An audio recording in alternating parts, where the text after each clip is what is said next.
Hello, parents of 5R. Normally we'd be having this conversation live, and I would be watching you squirm around these little desks that we have for your kiddos, but this year is a little bit unusual, as you know. But I still want to give you the same information that I would have given you on the back to school night, where you would go through your child's schedule. First of all, I'm Mr. Raditich, Craig Raditich. When you send me emails, please, you can call me Craig, that's fine. This is 5R. This is my email address, so you have it in case you need to contact me. That's generally the best way to get in touch with me. Okay, before I get into the nuts and the bolts of all things 5R, I want to give you a little bit of personal history about myself. I'm going into my 18th year of teaching. I started off teaching a little bit later in life. I grew up here in New Orleans. I went to St. Catherine of Siena in Metairie, and I went to Brother Martin High School. From there, I went to University of New Orleans and LSU, and then I graduated with a degree in communications. Got a job at a television station in Pensacola, Florida. Realized it really wasn't for me, so I packed up my stuff and I took a job working at Glacier National Park in Montana. Fell in love with the mountains. So from there, I kind of traveled around quite a bit, doing all kinds of jobs in construction, food service, whatever I could do to get by. Lived in Colorado for about 10 years, and I landed in a little town in Colorado called Durango. And in Durango is where I started to kind of want to get away from the lifestyle of banging nails and the service industry, and I decided to go back to school to this wonderful little school called Fort Lewis College, located in Durango. I got my teaching certification and my second degree in English education.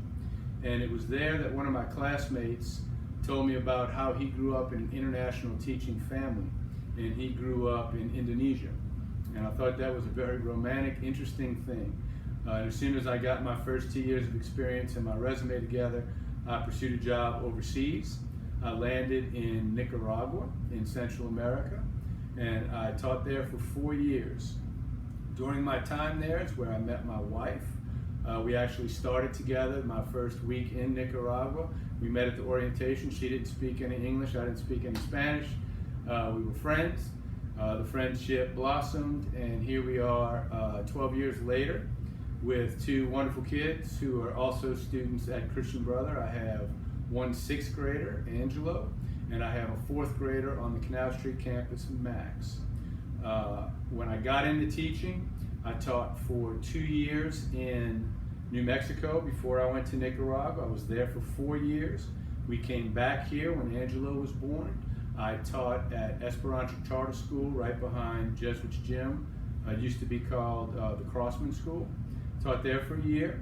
Then I moved over to Rummel High School, taught there for 3 years. In the end of my 3rd year, my mother-in-law became terminally ill. So my wife and I and 2 boys moved back to Nicaragua for 2 years to help my mother-in-law as she passed.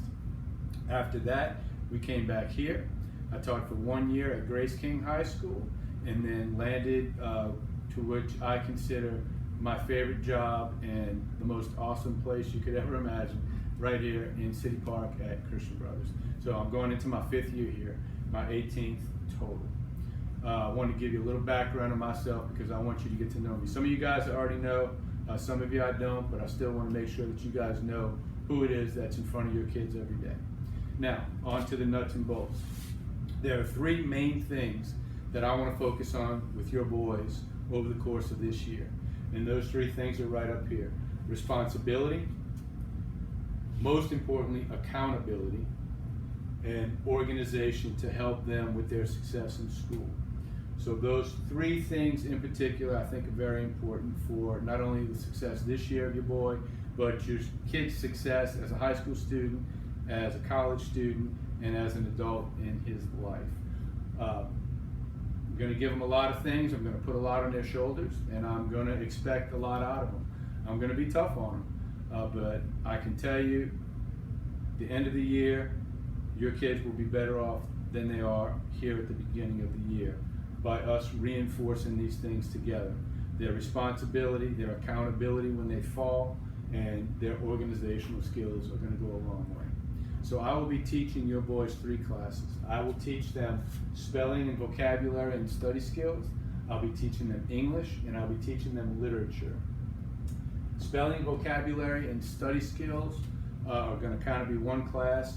Your kids will only have tests in that class. They won't have quizzes. They'll have a lot of stuff.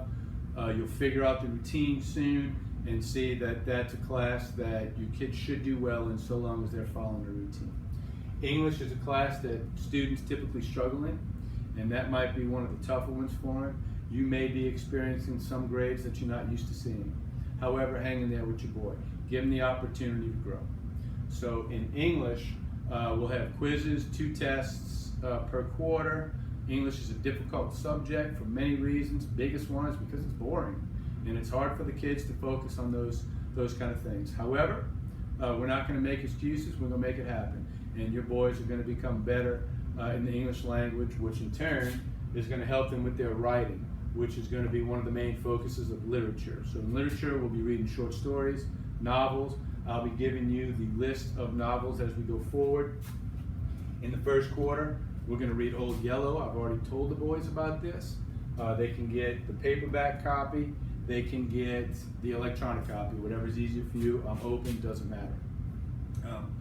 If you want to see the specifics about grading and all those good things, all 3 of these classes, the syllabus has already been posted on Canvas in any of these courses, as well as the homeroom course under the syllabus tab, the drop-down menu to the left. If you have any questions about that, I ask you to please email me. I will get back to you generally that day. I will get back to you as soon as I can. I also coach, so sometimes we're a little busy, so through the day, teaching, coaching, then we have our own kids at home that we deal with, so it might not be till later in the evening, and it could possibly be the next day. But most of the time, I'm going to get back to you that day. If you have any questions or concerns, please email me. That's the best way to get to me. And again, this is my email address, cratitich@cbs-no.org. All right. How can you help? What can you do to help your son and help me? Because we're in this together. I can't do it by myself. You can't do it by yourselves. And your kids certainly can't do it by themselves. So what you can really do specifically early on, each one of your boys has an agenda. I am very adamant about them using that agenda and organizing themselves. Check their agenda every day. Your boy should have something written down next to every class every single day. The more you encourage him to check that in the evenings, the better off he's going to be, and the more he'll get used to that and building that into his routine. So I ask you to please, please check the agenda. The second thing is a little bit more difficult. Most of the time it's a little bit harder for moms than it is for dads, but we'll see. I want you to let your son struggle. Yes, that's what I said. I want you to let your son struggle. It's hard to watch our kids stumble.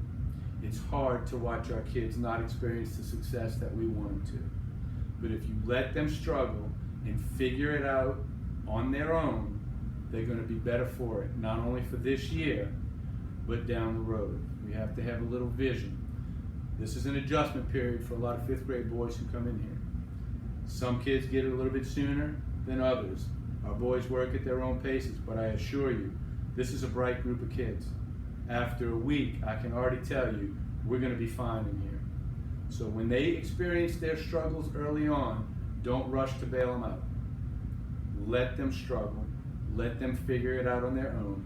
And you will be surprised that not only this year and the end of this year, how much your boy has grown, but how much this will carry on to high school, college, and beyond. So if you have any questions whatsoever or any concerns, please reach out to me directly through my email, and I'll get back to you. If you ever feel the need to meet, we'll find a time to do it. I am at your child's service. I am at your service. We will do this together, and it's going to be a great year. I'm already excited about it. I love having the kids back. So, one last thing. Help me out with these things. Hopefully, this is going to be over sooner than later. But the more we encourage our kids to wear their masks now, the sooner we'll be able to get rid of them and get back to business as normal. That's about all I have for you. I hope everything's going well for you. And again, the last thing I'm going to leave you with is I promise you this one thing, and I promise you from the bottom of my heart. I will love your kids, and I will always have your kids' best interest at heart. All right. See you soon.